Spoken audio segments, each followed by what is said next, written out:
As long as this red substance turns out to be what I believe it is. Wendy Oldbag. I thank you. What you have given to me is truly something very special. Edgy Poo! Mr. Edgeworth, are you sure you're feeling okay, sir? Mr. Alba, as I suspected, you killed Mr. Cochin in the dressing room. How many times must I listen to you repeat yourself? Haven't you figured it out yet? Your words are meaningless, worthless, powerless. The only way I'm going to continue to cooperate is with some definitive evidence. That arrogance, that self-confidence. You believe that you've erased every piece of evidence that could incriminate you. However, there remains one piece here, and it's what will put you away for good. Ha! You're bluffing! Oh, hey, Mr. Prosecutor, sounds like you finally found them. You finally found the things we need to go after this guy's jugular. So tell us, what about that box of samurai dogs that's gonna put that old man away? The trace evidence that will bring him down, why, it's here, of course. Blood! This box of samurai dogs, the Hinomu fan on it, this should never have existed. So I want you to take a good look at this red spot. It's a single drop of blood. Huh? What? Blood, you say? Agent Lang, I'd like for this blood to be analyzed, post-haste. I've got to admit, I'm a bit surprised. I can't believe we found blood in a place like this. Hey, you! Get this to the lab, pronto! Got that? But why was there blood in the box to begin with? If we think about the flow of the crime, I think the reason will become obvious. Larry, you said yourself you transported the samurai dogs to the pushcart, correct? Oh, yeah. You have a great memory, Edgy. The pushcart was a bit too big for my son, you know what I mean? So to make sure everyone could see him, I had to pile some stuff in. I figured the samurai dogs were there, so I used them to fill up the cart. If what Larry said is true, then what were the boxes doing on the floor? Ah, I see! The killer took him out in order to place them in the body in the pushcart! Exactly. And this is where I believe the victim's blood found its way onto the box. But when my men investigated that room, not a single box of samurai dogs was in there! Because Embassy 7 members had already confiscated them! Yes. No doubt to hide evidence of the murder. It's a good thing Miss Oldbag managed to steal that one box before they got to them, huh? Looks like Miss Oldbag also managed to put this great thief to shame. What a scandalous way of putting that! I didn't steal! I received it from myself! Quercus Alba, I say this is one very fatal oversight on your part. Ha ha ha! Sorry to rain on your little love fest, however... How can he be so confident in a no-win situation for him like this? Even if that blood turns out to belong to Mr. Cochin, then what? Heh! So, Mr. Edgeworth, it sounds like he's not ready to call it quits yet, huh? The sole piece of evidence that was left at the scene of the crime. That alone has shed light on a new fact. At the very least, we now have proof the murder occurred in the dressing room. And you say that like it means something. Huh? Excuse me, sirs.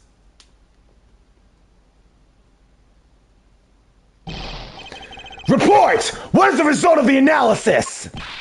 Sir, the analysis came back and confirmed the red substance is blood. I knew it! With this, Quercus Alba! Mr. Edgeworth, I wonder if you might humor my question. Your question? The one from before, or have you forgotten? Even if that is Mr. Cochin's blood, what difference would it make? Like we already told you, it proves the crime scene was in the dressing room. But it doesn't prove that I am your killer, does it? That's... He has a very good point. The blood in that box doesn't prove that Mr. Alba is the killer. Then, if it's evidence, it's meaningless. That can't be! We're so close, sir! Ha ha ha ha! I want to smack that smug look off his face! Come on! There's gotta be something we can do! We finally found a solid piece of evidence. There must be something I can expose with it. Ah! I can't think of a single thing!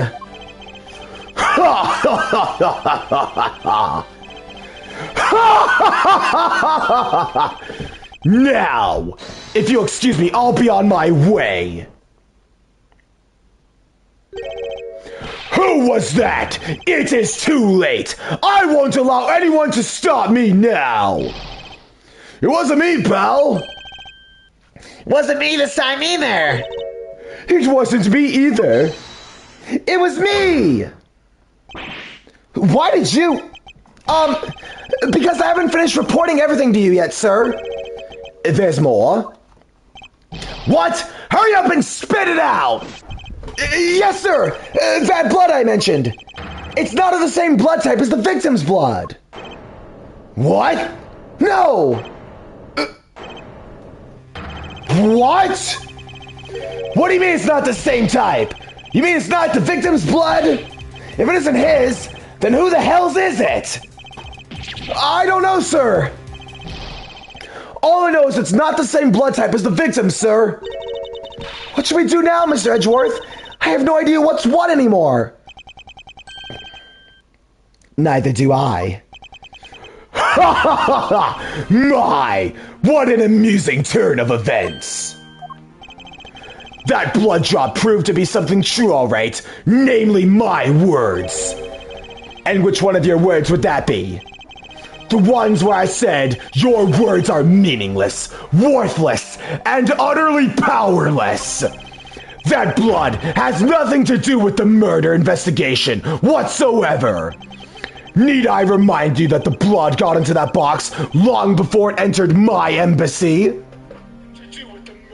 Okay. Audio's still good. What sort of nonsense? Yeah, it's blood, pal! There's no way it's not related to the murder! Ha ha! So you would like to believe. But what if someone prepared the samurai dogs had a small nosebleed? What then? Well, I guess it's possible. Damn it! Have we been wasting our time on a red herring? The blood doesn't belong to anyone connected to the case. That should be clue enough.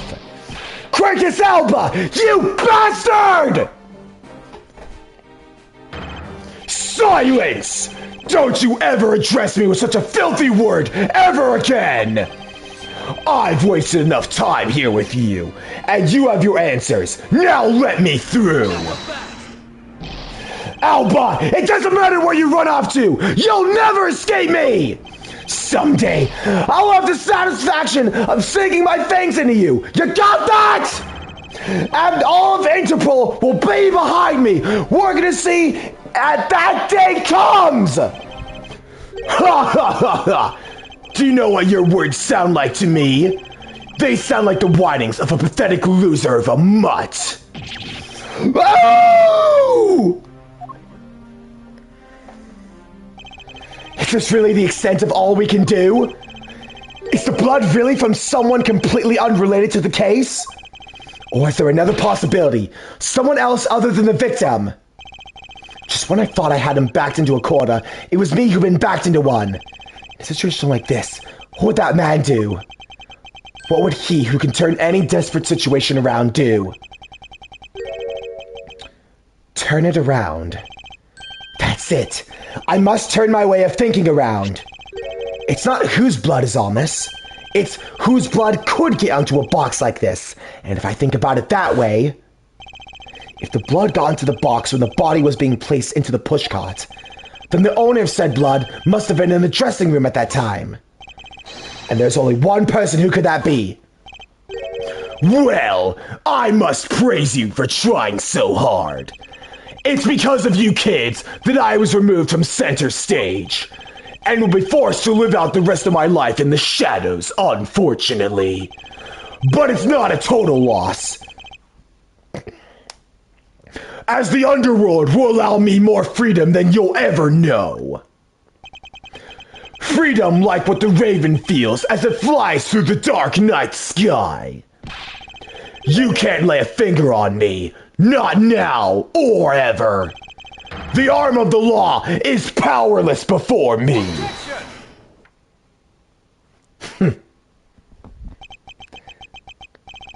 Powerless, is it? I wouldn't be so sure about that if I were you. What do you mean? Allow me to describe you in one word. Pitiful. Pitiful? How so? Quercus Alba, your wings were clipped long ago. And for someone who's trying to fly away on them without noticing that fact, pitiful is the perfect word to describe you. Ha! Mere words! What do you mean his wings are clipped, Mr. Edgeworth? Just what you think it means, Kay. We had already caught him in our trap a while back. With an incredibly powerful, definitive piece of evidence. Hey, Earth Mr. Prosecutor, care to speak in English? What are you talking about? What piece of evidence? The piece I speak of is, of course, this drop of blood. But we know it's not from the victim. I don't see how it remains relevant to the case at all. Miss Von Karma, I believe that is exactly why it's very important to the case. And the part that is the most important is the fact that it's not the victim's blood. You're looking a little pale. Good. Then I believe you're already aware of what I mean. Then you know who the blood belongs to? Of course I do. This piece of evidence is the irrefutable proof that will stop the killer in his tracks. The blood that soiled this box of samurai dogs belongs to this person. Take that! The blood on the red sun of this box belongs to you, Quercus Alba. What? What? Why is his blood on the box of samurai dogs? He's not even a victim. The blood fell onto the box when Mr. Cochin's body was being loaded into the pushcart. At that time, the only two people in the dressing room were the victim and his killer. So that's what you mean. If the blood doesn't belong to the victim, there's only one person it could have belonged to. Yes, and that person is the murderer himself. That's the only logical conclusion. But Mr. Cochin wasn't the one who was stabbed, sir. Why would Mr. Alba have been the one who was bleeding? What if during the murder, Mr. Cochin had fought back? You mean if before Mr. Alba could kill him, Mr. Cochin managed to wound Mr. Alba? Yes, and I believe we have a piece of evidence that proves that he was the bleeding then. What is the piece of evidence? His wound. Because remember, he was bleeding. Take that! Mr. Alba, you bear on your body a great wound. That was from when the Master Second attacked me with a pair of scissors! Yeah, and that happened after he was in the dressing room. Ah, but is that what really happened? You can manufacture a weapon by spitting blood on it, so I can't just accept that as a fact. Shall we try and test Mr. Alba and see if the shape of your wound matches the scissors? You really are something else, Mr. Edgeworth. You don't let a single thing slip you by, no matter how insignificant the possibility. You're one to talk, Mr. Alba. You've managed to give the law the slip for 10 years as the smuggling ring's leader. No matter the danger, you can hide every last ounce of fear and anxiety from everyone. You truly are a one-of-a-kind criminal. I am the master of my fear.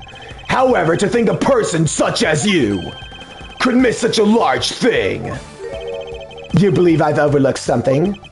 As you said, my wound was caused by Mr. Cochin, and that it was caused here in one of the theater's dressing rooms, right? Yes, that is correct. I'd like to point out that it's simply not possible.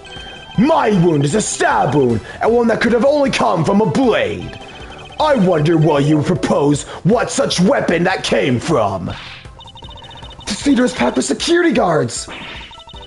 It would have been impossible for anyone to sneak into this area of sorts. That's not the bird. Yep, it's not. It's not him. It's not the bird. And he's the main villain.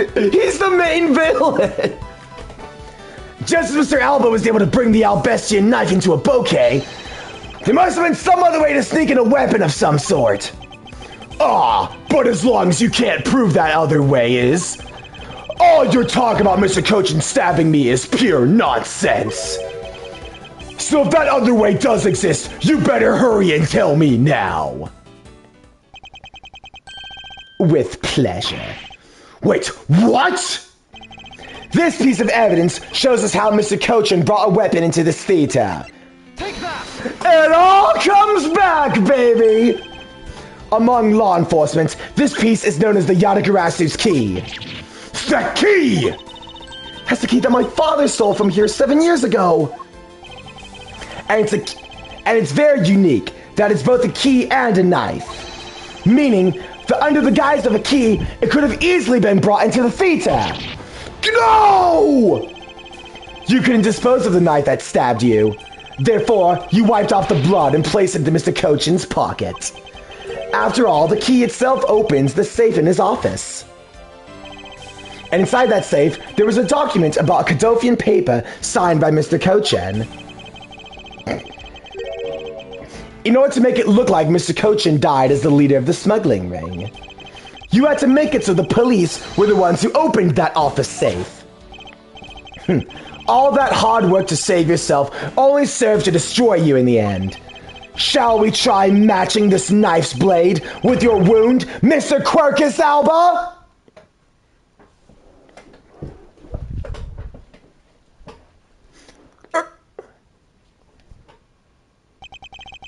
And that is what some may call the coup de grace. Impossible! You cannot take me down! Swine! All of you! Especially Manny Cochin! This is all because of that man's betrayal! He sought to steal control of the smuggling ring from me by removing me as ambassador. Which is why he deserved to die while bearing the guilt for all of my crimes for me. That's why I sent the Yadagarasu's card and how this incident was born. Manny was supposed to be the smuggling ring's leader who was killed by the Yadagarasu. But I had yet another reason, yet another story that was supposed to play out.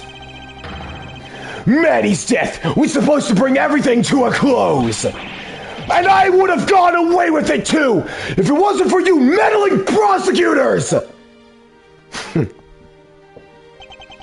Mr. Alba, I'm afraid there's one more question I forgot to ask.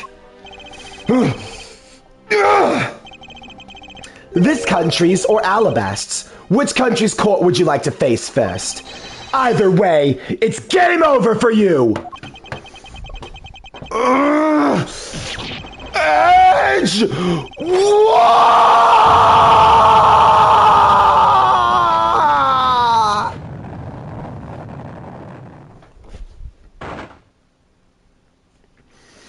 Astral, prepare that salute right now. It's over! We did it, baby! Game over! March 17th, 1:21 a.m. District Court, Defendant Lobby Number 2. Whew! This is it, the big day! It's Mr. Alba's trial today! And next week he's scheduled to stand trial in his own country of Alabast. Francisca's heading to that one. I suspect she'll be serving a full course of whiplashes at it. Having to face Miss Von Karma in court right after facing you, sir. Ugh, I don't even want to think of what that would be like. I caught a glimpse of Mr. Alba as he's being escorted to the courthouse. And boy, he looked about as glum as I do the day before I get my monthly paycheck. You know, I've been thinking. That flight attendant even missed a portion with all Alba's secret agents. Correct. That smuggling ring was the common thread between all of the incidents. Cammy Meal was to provide support during smuggling ops using her job as an attendant. And Mr. Portman was to manipulate trials related to the ring and end in their favor. Ugh, go your airlines and even the prosecutor's office. No one was safe from the smuggling ring, huh, sir? I suspect there's even more members of this ring spread throughout the world. Yeah, sounds like such a big op that I can't even begin to imagine what it's like. What is it, Detective? Nothing. It's just, well, come to think of it, Mr. Ernest Amano's trial is also scheduled for later today, sir. I'm aware of that. Mr. Amano has been working with the smuggling ring now for over 10 years. He used the Amano Group's various connections worldwide to assist the ring. But all of that has come to an end as his conglomerate is now undergoing harsh scrutiny. I owe Mr. Amano a debt of gratitude, but he must pay his debt to society. Well, with the rest of Mr. Alba and Mr. Amano, I guess that about wraps up the KG incident as well, huh? I suppose so. The real killer in the KG incident 10 years ago was Mr. Manny Cochin. And 7 years ago, the killer in the second KG incident was Mackerel. Those two facts are the unshakable truth. However, it all seems that a lot of effort was put into hiding these and other truths from us. And I will expose it all in the trials today. You're solving cases left and right today, aren't you, sir? CCU indeed, man. Perhaps now, these two brave souls who tried to make the truth known can rest in peace. By the way, I received some gifts from Ambassador Paleno.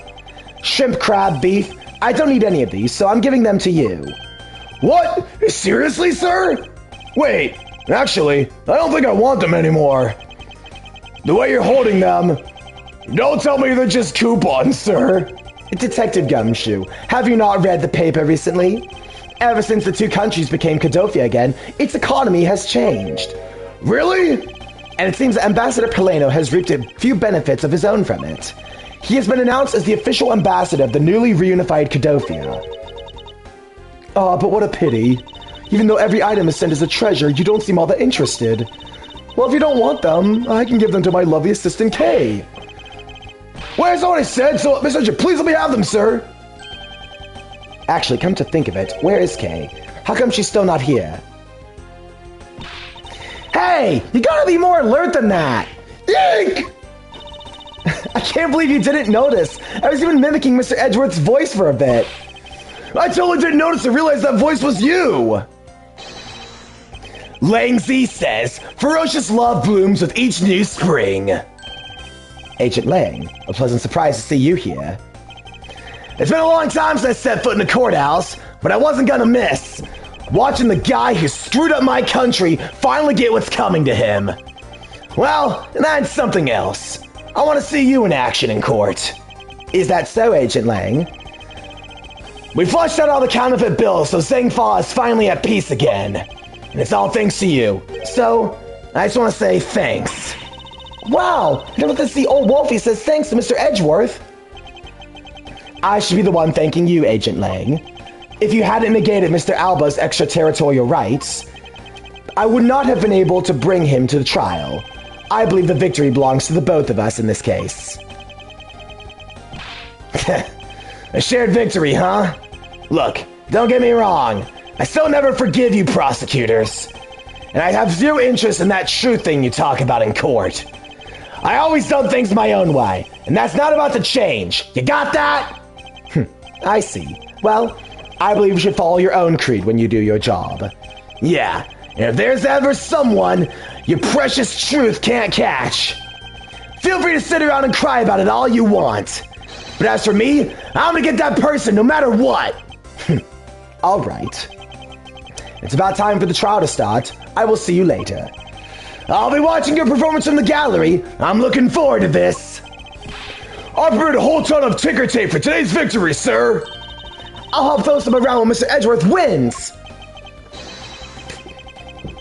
Hope you got enough, because I'm going to call my men up as well. A modest amount of ticker tape goes a long way. The scene shifts to the courtroom, and the final act of this long tale begins. The legend of the great thief Yadagarasu. It's a story of those who chose to dedicate their lives in pursuit of the truth. Prosecutors are those who seek a guilty verdict for the defendants they meet, and to that end, you have no choice but to win by any means necessary. That creed was forced on me since I was very young. However, I no longer think that's what we are. And that's because...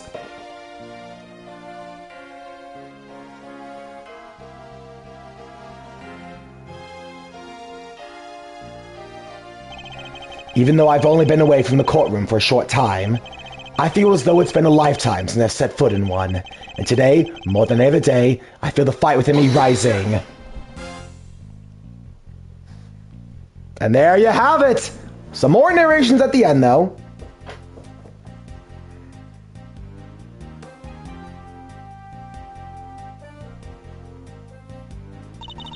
I'm really into Mr. Edgeworth's death for the other day.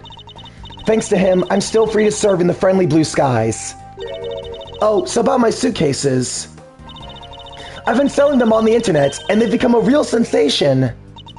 Thanks to the praise the art world has lavished on my work as being truly postmodern. The airline has chosen me to design their new line of Go You Jumbo Jets. Just think, someday you'll be able to take a ride in my pink walled yellow seated jet. That's funny. That's funny. Oh, man, that's actually pretty funny. Ah, yes, cranky art man.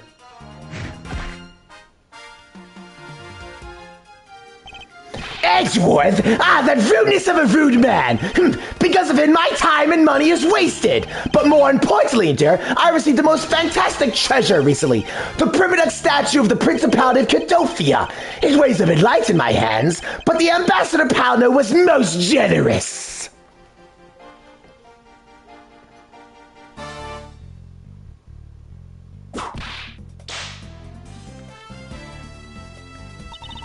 We finally caught Agent Hicks' killer, and I was able to witness Mr. Alba's teary eyes. It feels good to finally bring everything to a close. I received another offer from Interpol to work another case in cooperation with them. However, the Cadofian courts await. Cadofia's air is supposed to be very fresh, so my whip should find new vigor there.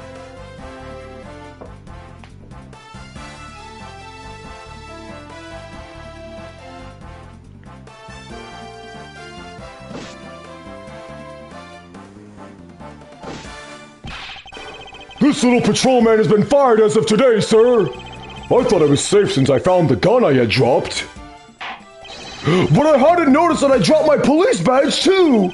I guess what really broke the camel's back was that I couldn't find my badge. My little life has suddenly tipped into a dark black hole, sir. I think I'll go to the courthouse and file a complaint with Ruffles Man.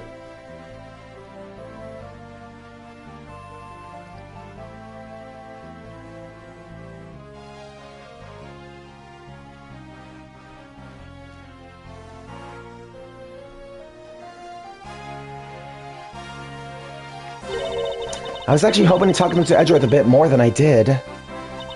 But I've got to get going and return to Europe. I still got a long way to go and a lot of stuff to study there. Next time I help Mr. Edgeworth on a case, I'm going to do it as a research forensic scientist. I'm sure he's going to need all the help I can give him, scientifically speaking.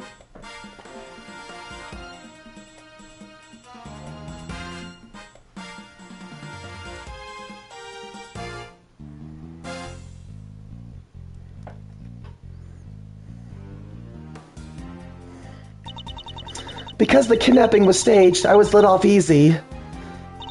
But I won't be going outside much anytime soon, but that's really okay. The only prison I'm forever trapped in is the cage of love! The guard down at the detention center, though, well, when he's on guard duty, he has such a cold look in his eyes, just like that prosecutor. But uh-oh. Ah, stop it, Lauren! When will you ever learn to stop being a prisoner of love? Oh boy. Yep, hopeless. Absolutely hopeless, that one.